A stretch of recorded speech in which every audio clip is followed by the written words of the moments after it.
AVT premium വനിതാരംഗം ഈ ആഴ്ച മത്സരങ്ങൾ reflection round. Sumi Bijoy on the stage.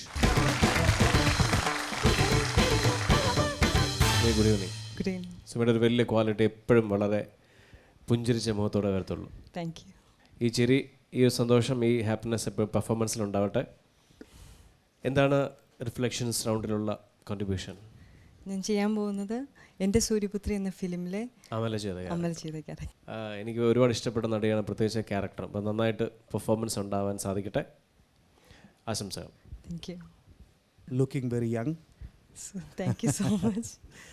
Okay, നല്ല കഥാപാത്രമാണ് സുമി. നല്ല ഒരു ശക്തമായ കഥാപാത്രം തന്നെയാണ്. All the best for that. Thank you sir. Thank you. ആരുടെ സെലക്ഷനാണ്? എൻ്റെ മദറിനോട് സെലക്ഷനാണ്. ശരിക്കും all the best. Thank you. ആനിയുടെ ചെറിയ ലുക്ക് ഉണ്ട് അല്ലേ സുമിക്ക്? നമ്മൾ ആനയുടെ ലുക്ക് ഉണ്ടെന്ന് പറഞ്ഞപ്പോൾ സുമി പറഞ്ഞു എൻ്റെ ഭർത്താവിന്റെ പ്രതീക്ഷയിൽ കുറേക്കൂടെ മേലെയാണ്. അദ്ദേഹം പറയുന്നത് എനിക്ക് കരീന കപൂറിന്റെ ലുക്ക് ഉണ്ട്. കുറച്ച് പൊടിക്ക് കൂടിപ്പോയി. സന്തോഷിക്കാട്ടോ, പൊടിക്കുന്നത് പറഞ്ഞു. But look very pretty. Thank you ma'am. Okay, all the best. Thank U.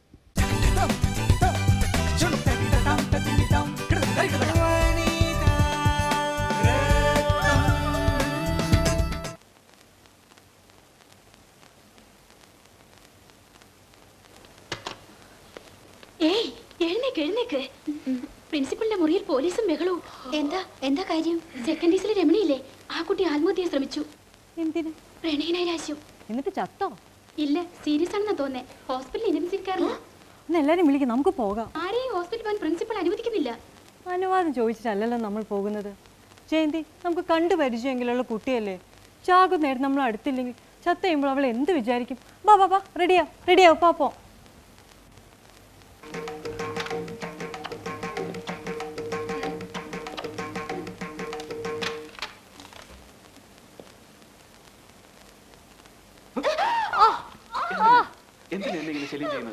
വിട് എന്നെ, വിട്. അയ്യോ വിട്, പറയാം. പറയട്ടെ. ദേഷ്യമൊന്നും തോന്നരുത്. എനിക്ക് വല്ലാത്തൊരു പ്രണയം തോന്നുന്നു. ആരോട്? കുറെ നാളായി ഞാൻ തേടി നടക്കുകയായിരുന്നു പ്രേമിക്കാനായി യോഗ്യനായ ഒരാളെ. ഡോക്ടറെ കണ്ടപ്പോൾ എനിക്ക് പ്രേമിക്കാൻ വേണ്ട യോഗ്യതയൊക്കെ ഉണ്ടെന്ന് തോന്നി. Really I love you. സത്യമായിട്ടുള്ള പ്രേമമാണോ അതോ ചുമ്മാ പറ്റിക്കാനാണോ? അയ്യോ, സത്യമായിട്ടുള്ളതാ. പ്രേമിച്ചാൽ മാത്രം മതിയോ അതോ? അത് പോരാ, പിന്നെ കല്യാണവും കഴിക്കണം. ഓഹോ, എന്താ ഇഷ്ടല്ലേ? ഇഷ്ടമൊക്കെയാണ്, ഞാൻ റെഡിയുമാണ്. പക്ഷെ ചെറിയൊരു പ്രശ്നം. എന്താ അത്? കുട്ടിയെക്കുറിച്ച് കുറെയൊക്കെ ഞാൻ കേട്ടു. മായ എന്നല്ലേ പേര്? മായ വിനോദിനി. കോളേജിലെ ഏറ്റവും വികൃതിയായ പെൺകുട്ടി, ഏറ്റവും വലിയ പണച്ചാക്ക്, ഗ്യാങ് ലീഡർ, നൊട്ടോറിയസ്. ഹോസ്റ്റലിലെ മതിലിയാടുക, രാത്രികാലങ്ങളിൽ കറങ്ങി നടക്കുക, ഉള്ള വൃത്തികേടുകളൊക്കെ ചെയ്യുക, ഇതൊക്കെ പതിവ്. പിന്നെ ലേശം കഞ്ചാവും ലഹരിയൊക്കെ ഉണ്ടെന്നും പറയപ്പെടുന്നു. അതൊന്നും എനിക്കൊരു പ്രശ്നമല്ല, അതൊക്കെ വളരെ നല്ല കാര്യങ്ങളാണ്. പക്ഷേ വേറൊന്നുകൂടി ഞാൻ അറിഞ്ഞു. എന്താ അത്? അത് കുറച്ച് സോഫ്റ്റായ ഭാഷയിൽ പറഞ്ഞാൽ മായാ വിനോദിനി ഒരു പാവമാണ്, ഒരു പാവം അനാഥ, അനോഫൻ. എന്തിനാ കുട്ടി ഇങ്ങനെ ശാഠ്യം? ഞങ്ങളൊന്നും പറഞ്ഞില്ലല്ലോ. കുട്ടികളായാൽ അല്പം സ്വല്പം വികൃതിയൊക്കെ വേണം. മായക്ക് ഇഷ്ടമുള്ളതൊക്കെ ചെയ്തോളൂ. ആരും ഒന്നും ചെയ്യില്ല, ഒന്നും പറയുക പോലുമില്ല. എന്നെ പുന്നാരിക്കുക? എന്തിനെന്നെ പുന്നാരിക്കുന്നത്? എന്നെ ഒന്ന് വെറുതെ വിട്ടൂടെ? അങ്കിളും ആൻറ്റി എന്നെ നന്നാക്കാൻ നോക്കുകയാണോ? ഇതുവരെ ഞാൻ ചീത്തായിട്ടില്ല, സത്യം. പക്ഷെ ഇനി ഞാൻ കാണിച്ചു തരാം. എനിക്ക് എന്തൊക്കെ ചെയ്യാൻ പറ്റുമെന്ന് ഞാൻ കാണിച്ചു തരാം. ഇപ്പൊ ഇവിടെ എന്തുണ്ടായിട്ടാ മായ ഇങ്ങനെ ദേഷ്യപ്പെടുന്നത്? ഒന്നും ഉണ്ടാകണ്ട. അങ്കിളും ആൻറ്റി ചേർന്ന് എന്നെ പറ്റിക്കുക. പരിചയപ്പെട്ട നാൾ മുതൽ നിങ്ങൾ എന്നെ പറ്റിക്കുക. കുഞ്ഞുനാളും ഞാൻ ചോദിക്കുമ്പോൾ നിങ്ങൾ പറയും എൻ്റെ അച്ഛനും അമ്മയും പുറത്താണ്, ഇന്ന് വരും നാളെ വരും എന്നൊക്കെ. കുറച്ച് മുതിർന്നപ്പോൾ നിങ്ങൾ പറഞ്ഞു അവർ രണ്ടുപേരും രണ്ടാണ്, വഴക്കാണ്, ലീഗൽ പ്രോബ്ലം ആണെന്ന്. എല്ലാം നുണ. ഇന്ന് പലരും എൻ്റെ മുഖത്ത് നോക്കി ചോദിച്ചു തുടങ്ങി എൻ്റെ അച്ഛനാര്, എൻ്റെ അമ്മയാര്.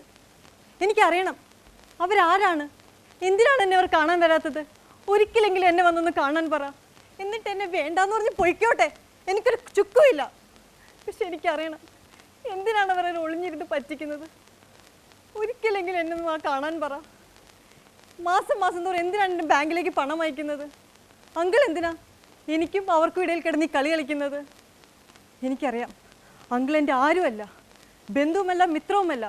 നിങ്ങളൊരു ചതിയനാണ്, വെറും ചതിയൻ. ഞാനിവിടെ ഒരു കളിനാടകം അരങ്ങേറുകയാണ്.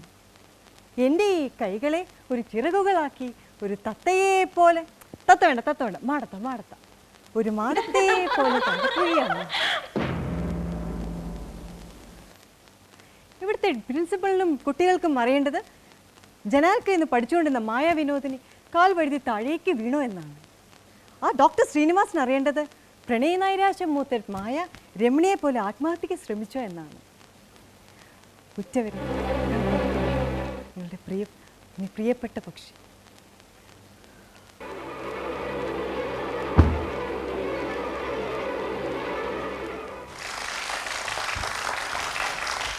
you